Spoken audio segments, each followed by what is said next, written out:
dargaggoonni hedduun amantaa isaanii waan hin beekneef goyyomanii deemaa jiru.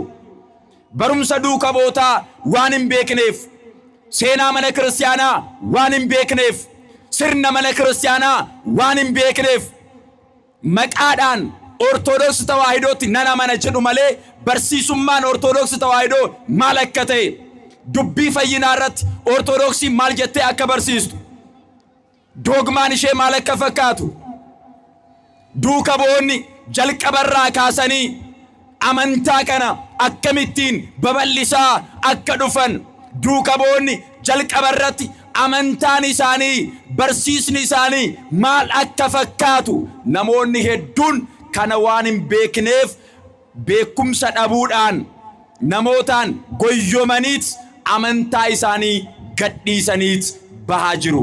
Kanaaf maatii Waaqayyoo barumsa duuka bootaa kan jedhu hojii duuka bootaa boqonnaa 2 lakkoofsa 42 irratti jechi barraa'ee jiru kun barsiisummaa mana amantaa keenyaa gadi fageenyaan nu barsiisuu, nutti ibsuu, nuuf himuu kan danda'udha. Mata duree kanaan ni barannaa. Waaqayyo gooftaan hunda keenya wajjin ni haa ta'u.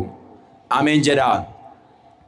Gooftaan keenya, fayyisaan keenya Iyyasuus Kiristoos nama ta'ee mul'atee fakkeenyaanis, dubbiidhaanis, hojiidhaanis mootummaa Waaqayyoo nu barsiiseet daandii isa dhugaa, daandii jireenyaa nutti agarsiiseet guyyaa xumuraa irratti hunda keenyaaf beenyaa ta'uudhaaf, hunda keenya nu fayyisuudhaaf qulqulluu dhiiga isaa dhangalaaseet, qulqulluu foon isaa kuteet, fannifamee beenyaa ta'ee harka seexanaa keessaa, dukkana keessaa